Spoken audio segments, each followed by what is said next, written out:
So all right. we're talking about our water system for those that are curious. You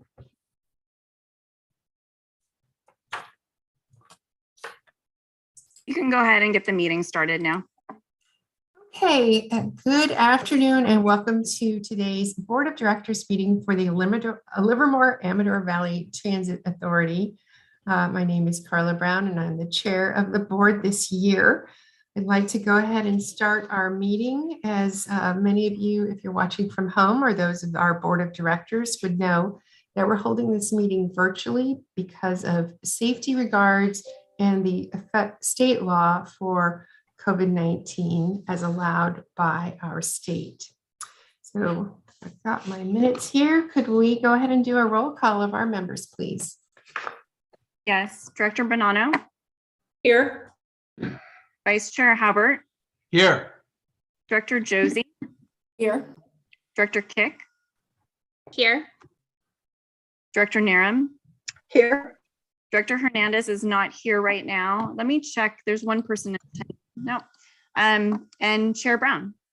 All right. I am proud to be here today. Thank you. We have a quorum. Yay. All right. So our next section of the meeting is agenda item 3. It's meeting open to the public.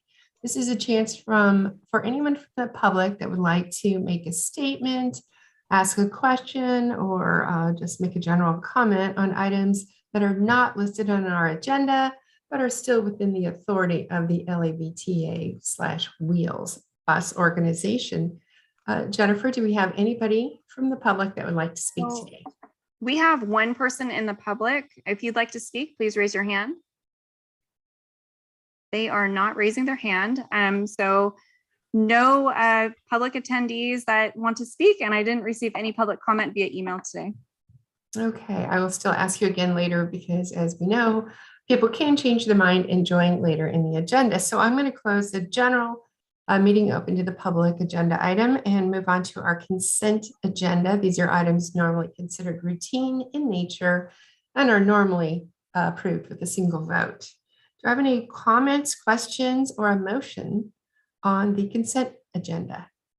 I'll move approval of the consent agenda. Josie, second.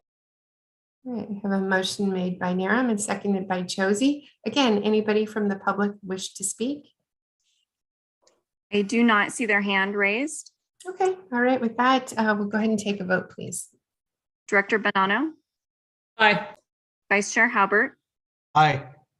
Director Hernandez is still not in the meeting. Director Josie. Aye. Director Kick. Aye. Director Naram. Aye. Chair Brown. Aye. Motion passes. Thank you. All right, agenda item 5 is our executive director's report, who is often given by our executive director, but sometimes by members of his staff. Mr. Tree, do you have a report for us today? I do. Let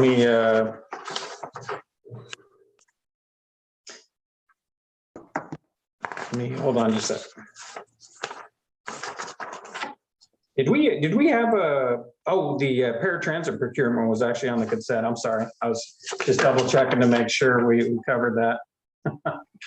Well, this is going to be a short meeting. My goodness. It's great to be here and I hope everyone has had a good holiday season and is enjoying a good start to your week. I do have a few items that I included in the executive director's report. It's some interesting statistics if you had the chance to read that in regard to ridership, in regard to our total for the month of December being 107% increase over December of 2020. And obviously, I think it was the schools that were already out in December of 2020 due to the pandemic that caused that increase, but an interesting statistic to look at. And then you can see just kind of for statistic purposes, how we shape up with 2019 ridership, having about double the 2019 ridership in December of 2021. So I think, we're working hard. I think the soundbite of the day really is COVID and the variant, the Omicron.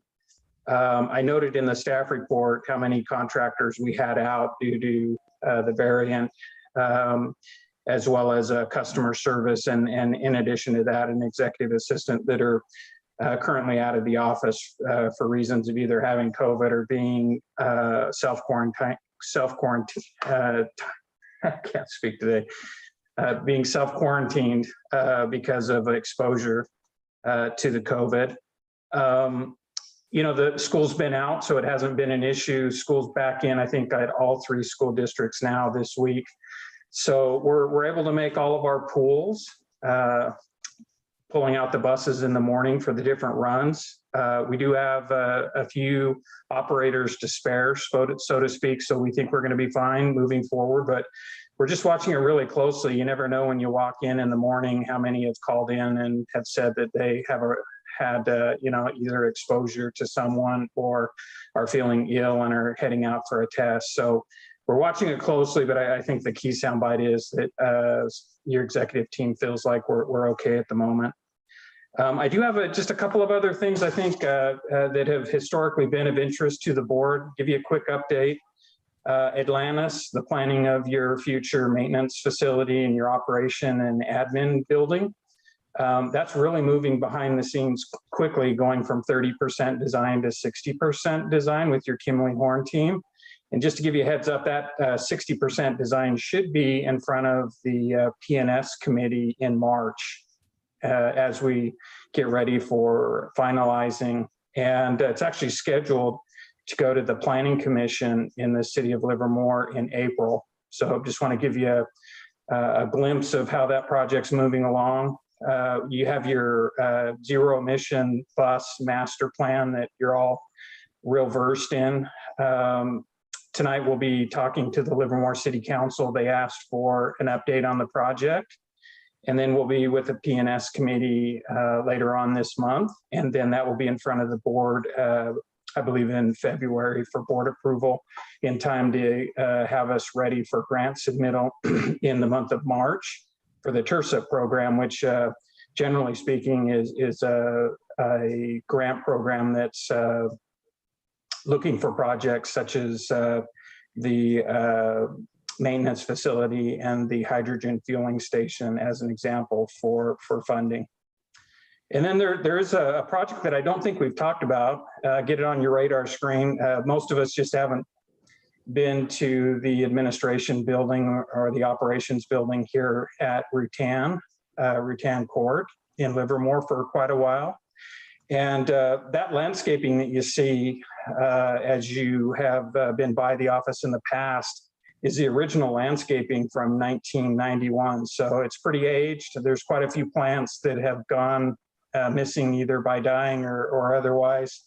So we are currently, Tamara has led a group to get the landscaping architecture done, if you will, get ready for bid. And that bid is currently out on the street to basically go through and get the landscaping back where, you know, it's pleasing to look at, back where the plants are in place. So, so hopefully in a future date, when we all come back for board meetings, maybe April or May or June, you might see quite a bit of construction going on the property. Just wanted to give you a heads up on that. And that was included in your annual budget that you approved for 2022.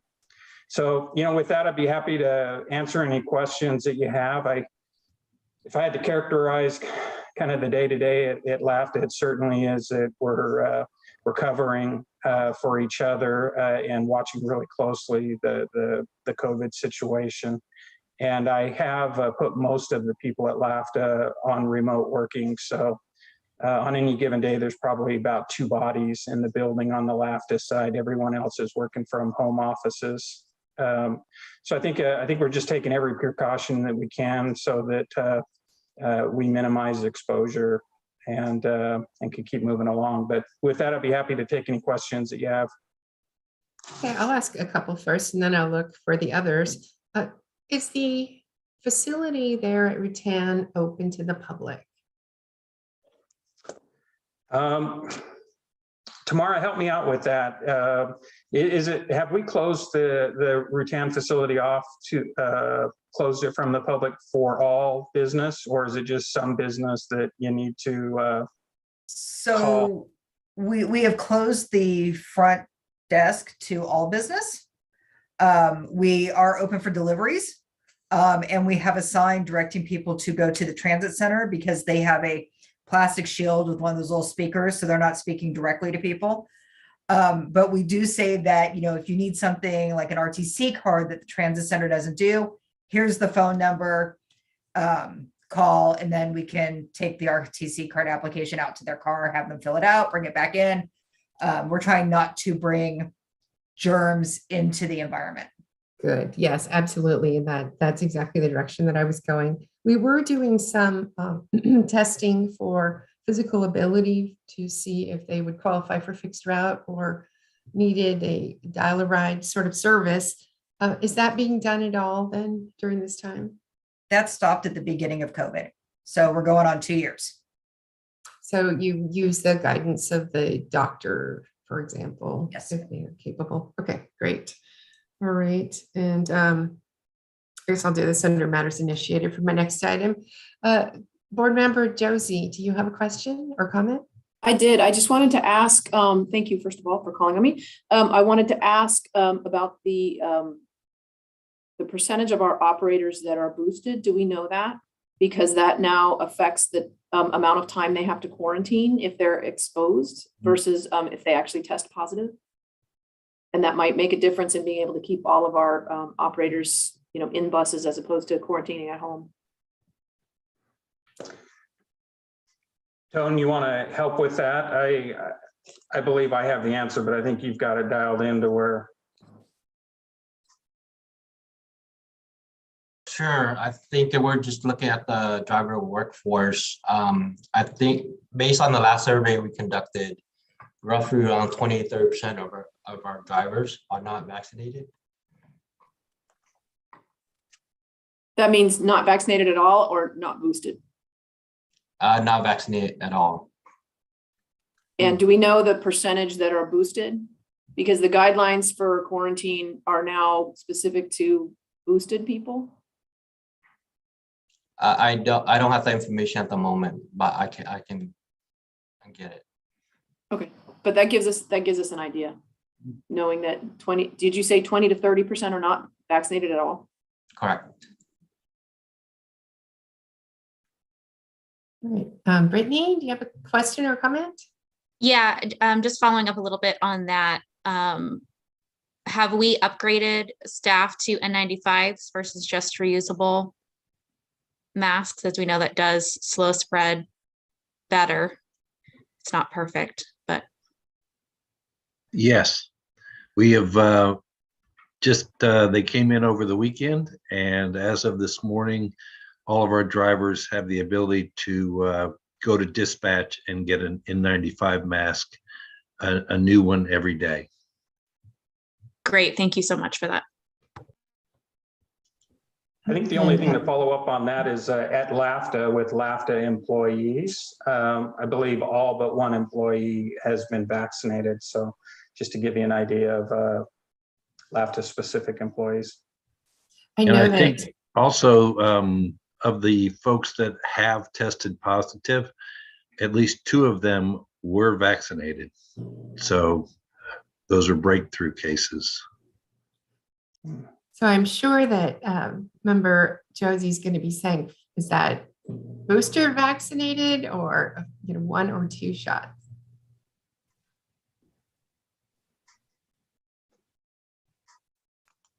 Tony, do you have any idea, or Michael? I mean, are we talking a 3rd shot or a single shot, for example? In when we terms look of at LAVTA breakthrough? staff, it's about half and half on 2 versus 3.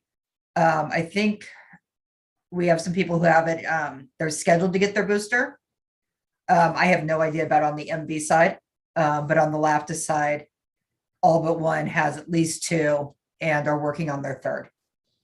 And are we reaching out and doing outreach to the MV side to promote the vaccines and the boosters?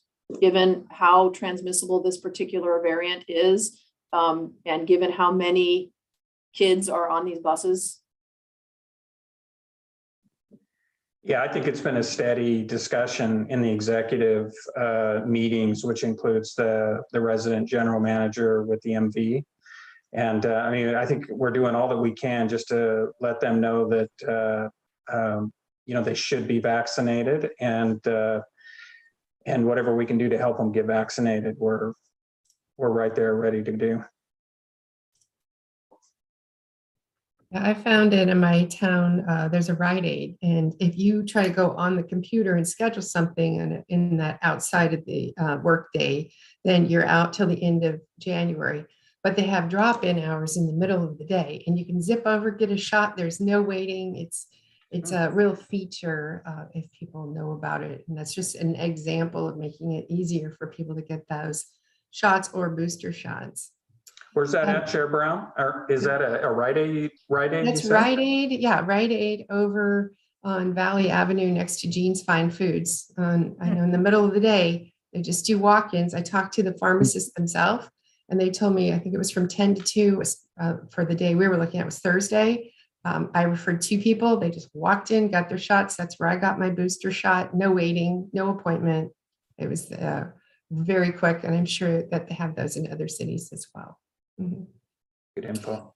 Board Member Bonanno, did you have a question or comment? Yeah, I do have a quick question, sort of related. If I missed it, Mr. Tree, I apologize. But did you give us an update on the status of driver hiring, operator hiring, and where we are and what the state of that situation is? I haven't. It really slowed down during the holidays, the number of folks that were coming in and applying. Tone, would you happen to have the latest on where we're at with the hiring? How many are in the queue? How many, are going through background check training, behind the wheel training, and so on? Sure.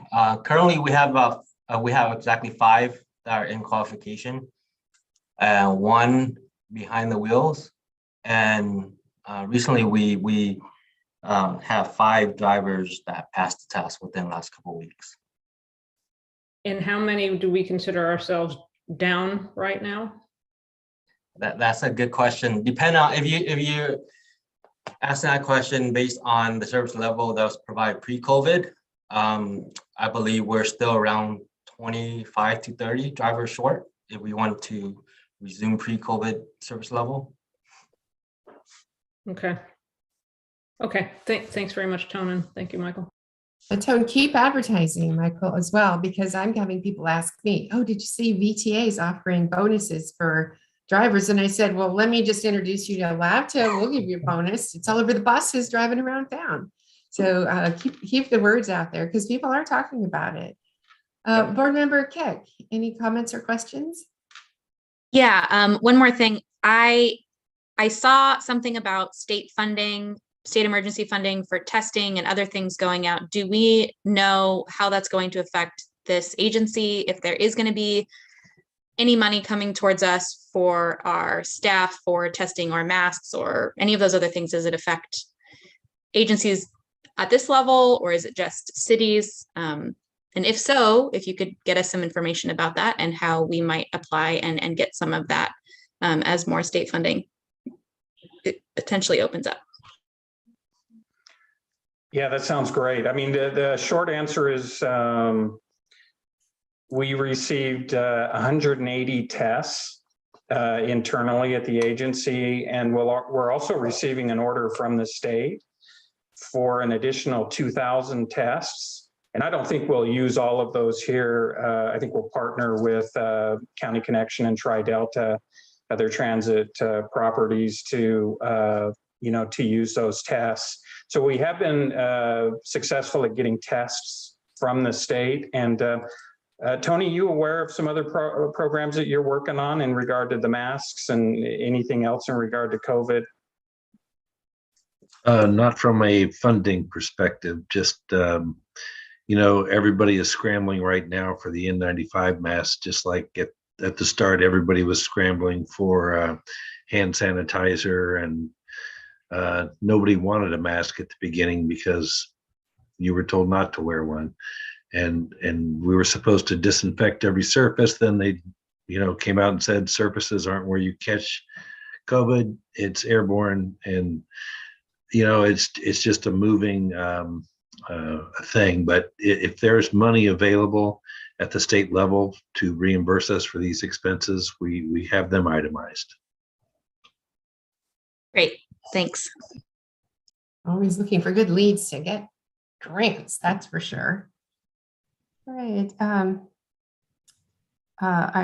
Since it's falling under the executive director's report, I got to tell you a real quick story. I was talking to somebody, and of course, John Madden, longtime Pleasanton resident and football legend, known throughout the United States and parts of the globe, passed away recently. And so a resident came to me and goes, I think Pleasanton should name a street after John Madden, just like Livermore did for Angie's Way. I had to tell the whole story about how Angie's Way is really a LAVTA street. I'm very proud to be a part of that. So maybe we should name a bus after him, since he rode a bus everywhere. That would be super cool. Yeah. John Madden bus. We'd increase ridership. Okay. All right. I don't see anybody else with their hand raised for the executive director's report. So matters initiated by the board of directors, anyone? I have one, just kind of a pass along the information. I believe David Habert was in this meeting for ACTC. We had a meeting earlier today, and it was brought up that Rebecca Kaplan would like to form a subcommittee of the board to discuss hydrogen. And since, of course, Wheels is working on hydrogen partnership with a bus company, we'll see who that is later. But I just want you to know that ACTC is right alongside of you. And of course, they've got the facility in Oakland coming online. So lots of discussion. So just want to give you a heads up on that. And our next meeting is in February 7th. That is just exactly 1 month from today. So, right? So today's the 9th or the 7th. February 7th, everybody stay safe. Yeah, today's the 10th, sorry. February 7th, everybody stay safe and definitely wear your masks when you're out in public. All right, thank you.